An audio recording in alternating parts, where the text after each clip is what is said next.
It is one of the great scary campfire stories enjoyed by kids 8 and over. You can add some terrifying details about the murder victims if your kids enjoy the gore. So,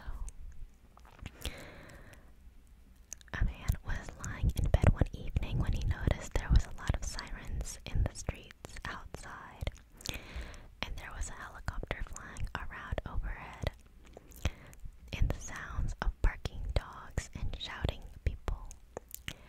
He looked out the window and saw a great deal of police activity, so he went online to discover what was going on. "Serial killer escapes," said the headlines.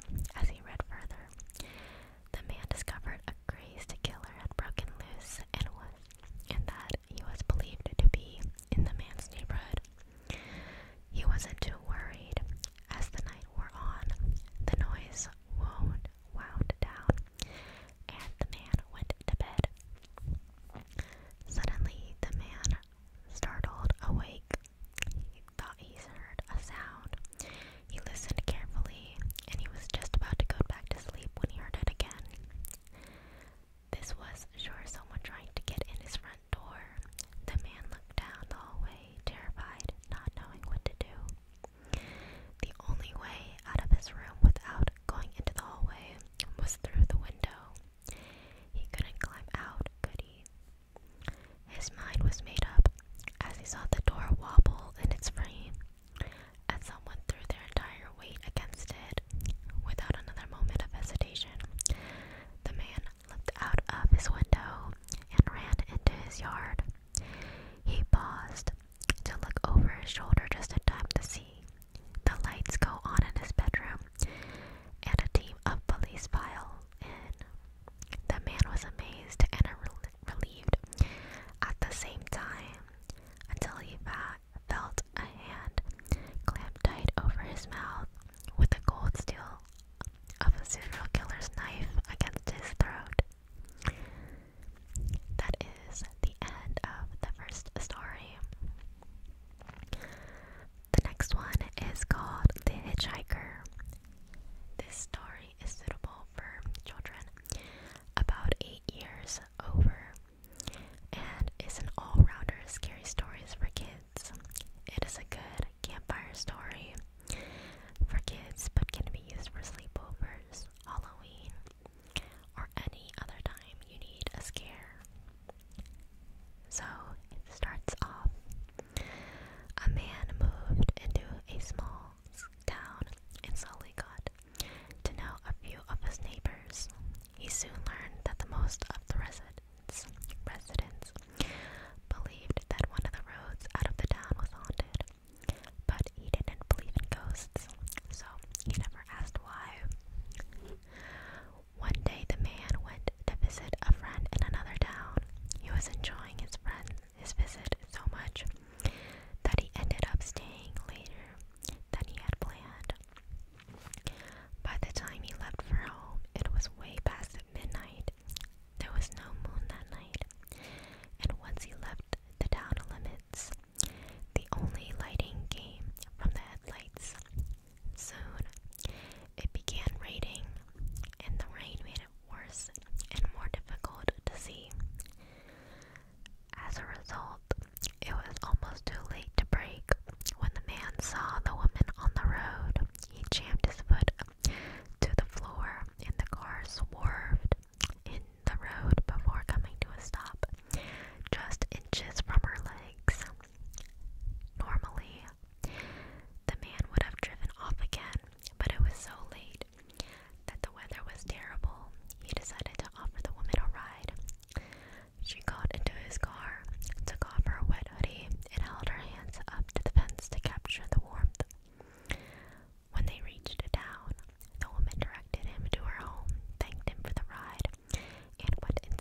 was there, one of the parents called, but there was no answer. Then they heard the sound again, but once more they called out, there was no answer. Perhaps it was someone who can't speak, suggested the daughter. So the mother called out, "Is anyone there?" Clap once for yes and twice for no. There was one clap. "You were right," the parents said to the daughter. "There is someone out there." "Are you here to rescue us?" shouted the mom. Clap, clap. "Are you lost like us?" Clap, clap. "Do you live out here in the woods?" Clap, clap. "Let me try," said the son. "Are you a boy?" Clap, clap. "Are you a girl?" Clap, clap. They looked at each other puzzled. Thinking he was being funny, the son asked, "Are you human?" Clap, clap. Now the family was scared. "Are you alone?"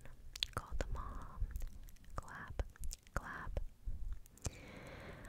The family huddled together more. "How many of you are there then?"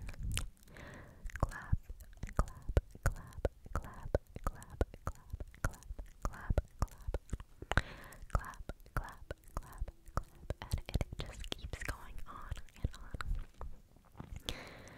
And that is the end of that story. The next one is called Hide and Seek.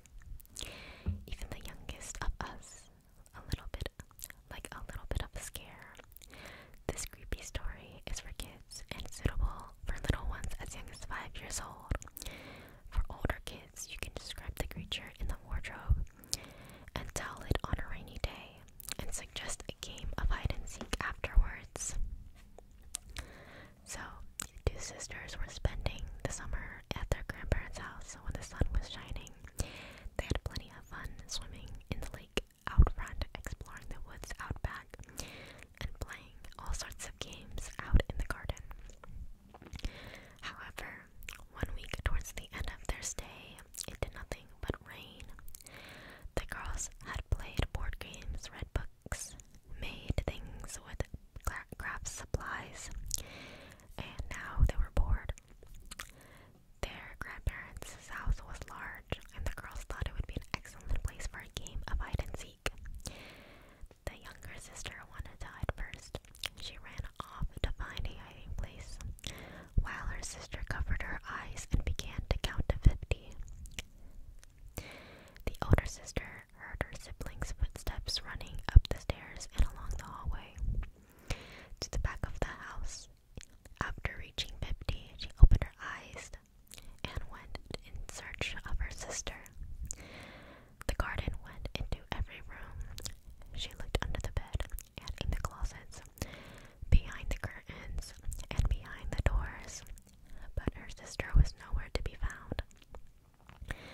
Finally, she reached the only room in her grandparents. Finally, she reached the only room their grandparents had told them never to enter. She reached out and grasped the doorknob, turning it slowly and pushing the door open. Much to her surprise, the door was almost empty. The only item was an old, tall, carved wooden cupboard, covered in cobwebs, but the door was slightly open. The girl ran over laughing and swung the door open, expecting to find her sister, but the cupboard was empty. She leaned in, and as she did, a cold, icy hand reached out from the back of the dark cupboard and grabbed her wrist. She let out a scream and tried to escape, but the hand started to pull her into the cupboard. The girl's sister heard her scream and ran to find out what was happening. She entered the room and looked in horror as her sister began to disappear into the cupboard. Luckily, the sister was quick thinking and ran towards the cupboard and grabbed her sister's legs. After a brief tug of war, she managed to pull her sister out of the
car in the driveway, but he could not see the front door of his room. He went downstairs and looked through the peephole in the door to see who was there. He could see his father on the other side of the door looking back at him, and the boy reached up to open the door, but something stopped him. "Dad," the boy called out. "Why are you knocking on the door? Did you forget your keys?" The boy waited, but there was no reply, just another knock on the door. "Dad," the boy called out again, "why don't you just open the door and come in?" But there was no reply. There was just a steady, rhythmic knocking on the door, which began to get faster and faster. The boy's dad was knocking constantly at the door, waiting for him to open up when suddenly he stopped, and there was no sound at all. The boy looked through the peephole again. His dad was still there, so he decided to open up. When he opened the door, he discovered his dad's head taped to the door in front of the peephole, and a trail of bloody footprints leading down the drive. The end. Next story is called Demon Hello Kitty. If you're looking for little fun, scary stories for kids, this is it. Kids who are 8 and older will enjoy this for the silliness it is. It is even better if you have a Hello Kitty item or picture to use while you are describing the character. Let me see if I have a Hello Kitty. I don't have anything Hello Kitty right now. Actually, I have a My Melody clip right here. Oh, I have a Hello Kitty right, but my camera is, it's so small. Here is my Hello Kitty. So, I'm gonna start reading it now. Do you know why Hello Kitty does not have a mouth? No. Well, let me tell you. Hello Kitty does not have a mouth. A woman who invented Hello Kitty has a daughter. Her daughter developed a rare form of cancer in her mouth. The doctors told her mother there was nothing that they could do. Her daughter was going to die. The mother was inconsolable. Her daughter was her only child, and she couldn't imagine living the rest of her life without her. She vowed to do whatever she could to save her. When the little girl was just hours from her death, the mother was visited by the devil. He told her that he could save the little girl if she promised to invent a cartoon character that would end up in every home. The mother was suspicious. Why would the devil request that she created a cartoon that would bring joy to the whole world? The devil's intent wasn't to bring happiness into the lives of children after all. The devil said he would use the character to hypnotize children and possess them. The mother was torn. Should she save her own child and sacrifice all those innocent children out there? Because of her intense love for her children, the mother agreed, and the daughter recovered. In return, the mother invented Hello Kitty. The character has no mouth because her daughter's mouth was eaten away by cancer and sewn up. It has pointy ears like devil horns. The word kitty means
start when something touched her hand.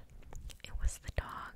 The family husky had come upstairs and licked her hand while she slept. The girl went back to sleep, but awoke again. This time she knew straight away what had woken her up. It was a tap in the bathroom. Drip, drip, dripping. She reached down to her husky, who licked her hand while she was asleep again. Every hour or so, the girl was awoken by the dripping tap. But because she had stayed up so late, she was too tired to go and turn off the light. Turn it off tightly. Instead, she would reach out to check for her husky and would lick her hand while she fell asleep. It was just after 6:30 the next morning when she could stand it no longer and got up to turn off the tap. She walked into the bathroom and screamed. There was her husky, dead, skinned, and hanging from the ceiling. The sound hadn't been the tap. It was her dog's blood dripping on the floor. The girl ran back to her room to phone for help. There on the floor, written in her dog's blood, was the message, "Humans can lick too." That is disgusting. Okay. I was not expecting that, but that's the end of the story. Okay. The next story is called Cameras Don't Lie. Children aged 8 years and up will enjoy this kid's scary story.